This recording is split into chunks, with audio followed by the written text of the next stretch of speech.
Joining me today from the University Club on the Capital TV show, former Congressman Robert Wexler from Florida. You are most welcome.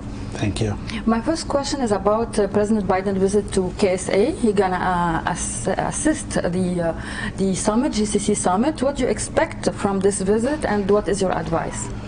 It's a very important visit, I think, both for the United States and for Saudi Arabia, and frankly for the entire Middle East region, and for countries that see themselves not a part of Russian or Chinese influence. What is so essential is that the United States and Saudi Arabia essentially repair their relationship to a point where we act as allies in as many possible areas that are urgent. And that's what I think President Biden needs to achieve during the visit. And I think the Saudi leadership is willing to meet President Biden halfway. Both have their points of view. There's certain sensitivities, obviously. President Biden must always point out human rights and the necessity of following the law and not violating human rights. But at the same time, we can pursue mutual interests in terms of energy, in terms of regional stability, countering Iran's nuclear weapon quest, as well as their conventional nefarious behavior, which is unfortunately growing rather than receding. And the likelihood of an Iran nuclear agreement seems not to be the case. So we need to come up with a mutual strategic deterrence and offense to stop Iran and its problematic behavior. Does President Biden has another approach for the United Arab Emirates? How do you see the role, the positive role for this country, the leadership, Sheikh Mohammed bin Zayed, the humanitarian role, green energy, maybe defense deals, and from your experience, how do you assess this? I think it's all of the above. The energy, for instance, between Israel and the UAE is immense in terms of economy, strategic cooperation, intelligence, and the sky is literally the limit. Saudi Arabia, if they begin to participate in this kind of regional normalization, will make what's happened so far, which is quite dramatic, even more unbelievably positive. The challenge at the same time, though, in the context of the Israeli-Palestinian conflict, is to bring the Palestinians into this process in a way that is both dignified for the Palestinians and also provides economic and strategic benefits for the Palestinians, all of which, in my humble opinion, are consistent with Israeli security interests, and most of all are consistent with America's interests in the region. What President Biden really needs to do when it comes down to it is bring all of our allies back to the table with us to positively impact the challenges we all have and to confront the negative challenges that we all face, including Iran, Russia, and China. Exactly. You are the president of S. Daniel Abraham Center for Middle East Peace. Yes. How do you see the Abraham Accords? UAE is the first country to sign it during the Trump administration. Your opinion? The Abraham Accords are a game changer for the region. Dramatic improvements in terms of quality of life, security, potential for peace between Israel, the UAE, Bahrain, Morocco, and hopefully soon to be others as well. It's the future of the region, and sky's the limit.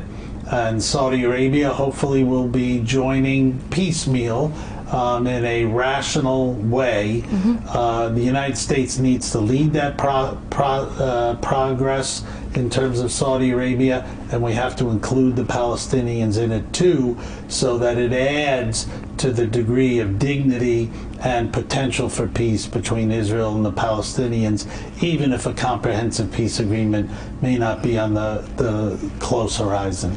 One of the most important problems now, or challenges for President Biden, is the inflation or the economic recession. Do you have any solution or a proposition that you can handle it, or how to solve this problem? The president has some of the best economic advisors in the world. The Federal Reserve is focused on inflation. The country's financial managers all understand that we probably didn't react as quickly as we should have, as robustly as we should have.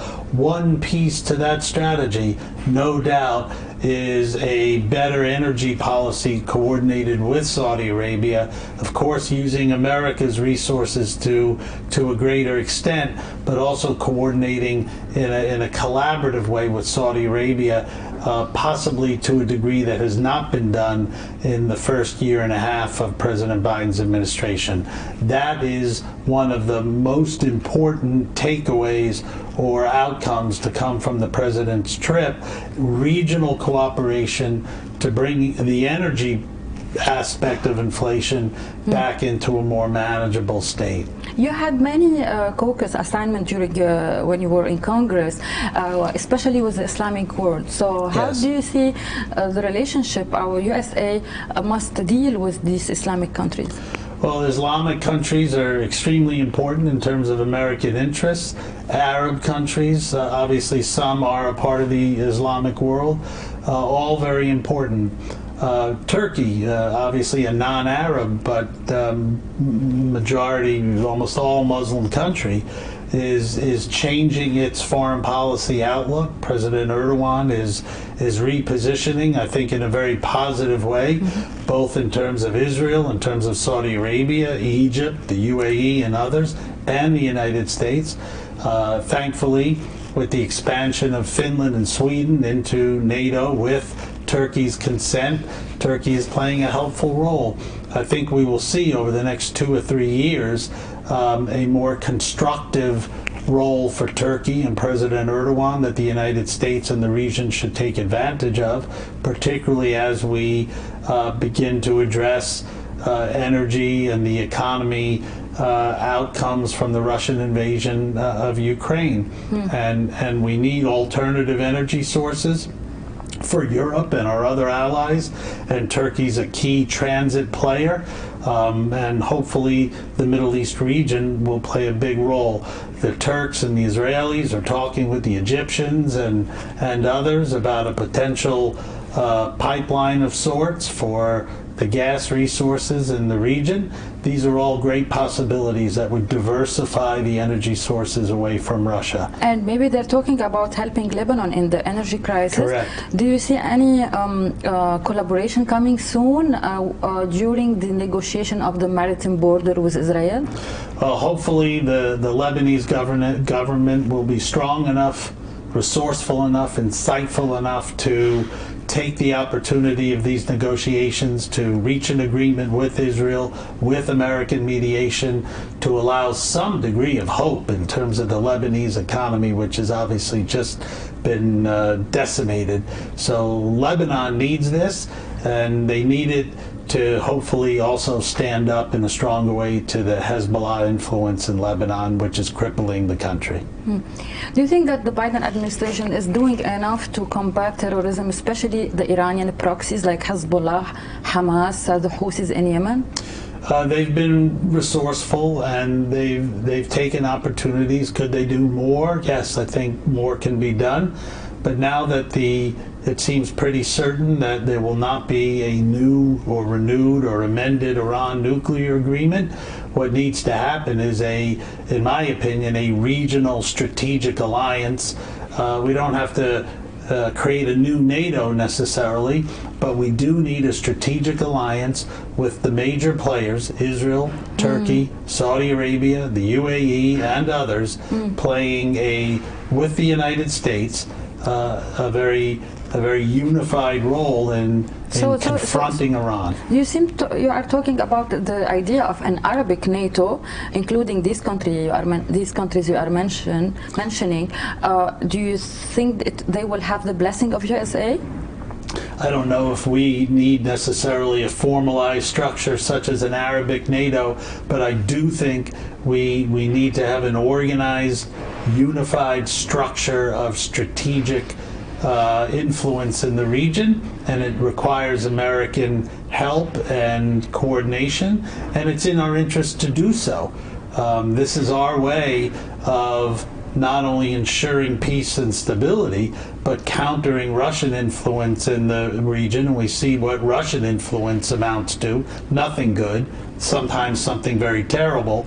And the same for Chinese influence, not quite as overt in terms possibly of an invasion of a country, but the usurpation of resources and a whole lot of other activities that are not in America's interest. The kind of alliance that we're talking about building could be very helpful.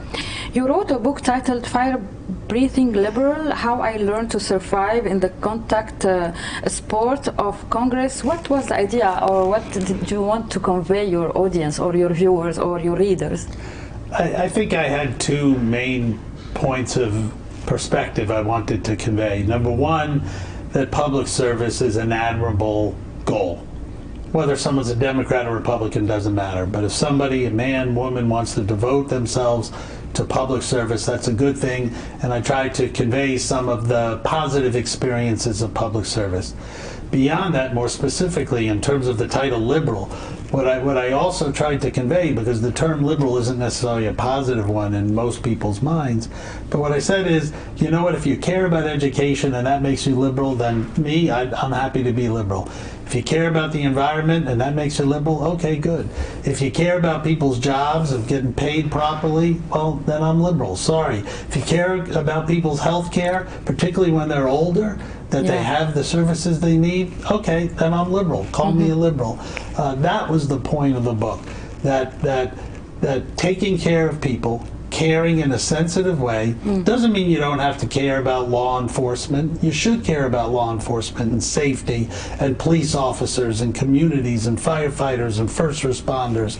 They're human beings too, but we also can care about civil rights. We can do all of those things.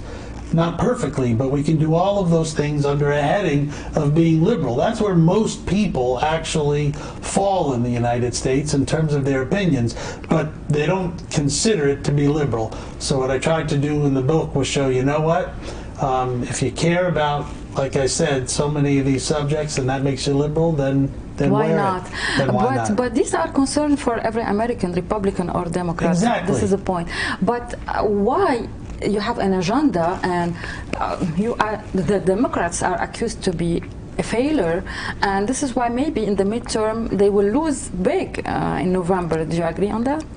I think the reason Democrats are going to have a difficult time in November, number one, it's historic. The president's party almost always loses seats, but we're coming out of COVID and a terrible pandemic. People are unhappy, they're angry, they're not comfortable in many cases with what's happened, so they take it out on the incumbent, and that's to be expected. But also, of course, the change in the economy and inflation is a problem in people's lives, so they look to the president for leadership, and until those trends become more positive, Democrats will likely be on the suffering end of that dynamic. However, the Supreme Court decisions in Roe versus Wade put the issue of a woman's right to choose front and center. The vast majority of Americans want a woman's right to choose with respect to her reproductive freedom as a right. 2/3 of Americans at least believe that. Democrats support that right. Unfortunately, most Republicans do not. And the inexplicable, horrific gun violence, again, almost all Democrats support reasonable safety measures. And especially what happened in 4th of July, it was a tragedy. Yeah, there are so many. Do you think gun violence and the debate about abortion, these problems will prevent the U.S. for doing its role in foreign policy? I don't think it will prevent the United States from exerting its influence in foreign policy, but we do need to be mindful that, particularly as it relates to a woman's right to choose, and for the first time the Supreme Court of the United States taking away a freedom. The Supreme Court's never done that. They've always added to freedom, added to rights. Now they're taking away freedom, taking away rights, countries across the world look to us as a beacon of democracy, and they're seeing this reversal of rights. That is problematic in terms of our international leadership, and obviously the world just shakes its head when it sees the gun violence here. They don't understand how we allow it. My last question, what is the challenges in front of Israel, the new government there, regarding the Iranian threat, and do you think that this regime, the Mullah regime, should be removed? The challenge to Israel is the same challenge that we have in the United States and in the region, although it's more direct to Israel and our regional allies, and that is you have an Iran that seems hell-bent on obtaining nuclear weapons, and even short of nuclear weapons, creating all kinds of instability in the region and creating different dynamics that threaten Israel, that threaten Saudi Arabia, that threaten the UAE and Bahrain, that threaten the world's energy supply. They are involved in all kinds, the Iranians, of nefarious behavior, and they will go to great lengths to kill people and support terror as a state. So the Israelis are doing an unbelievable job, frankly, of keeping Iran from, in essence, taking over Syria and using... Especially after the latest operation by assassinating some leaders in the Iranian nuclear program and in the intelligence, Iranian intelligence. Yes, and Iran has been trying to ship different levels of weaponry into Syria to create basically a northern front against Israel. The Israelis have been aggressive, rightfully so, in trying to curtail that, but pretty much the Iranians are up to no good, and their own people suffer as a result of it. Iran invests in all this terror, and they invest in Hezbollah, and they invest in a ill-gotten war in Yemen, and they don't invest in their own people very much. Yeah, and the Iranian regime should be changed by the Iranian people, except they don't allow any dissent. Former Congressman from Florida, Robert Wexler, thank you for this interview. Thank you for your honest opinion. My pleasure. Thank you for having me. Hey, Maria Malouf here. Please click to like and subscribe to Maria Malouf TV YouTube page and catch our hottest interviews and most compelling analysis. You will not get it anywhere else.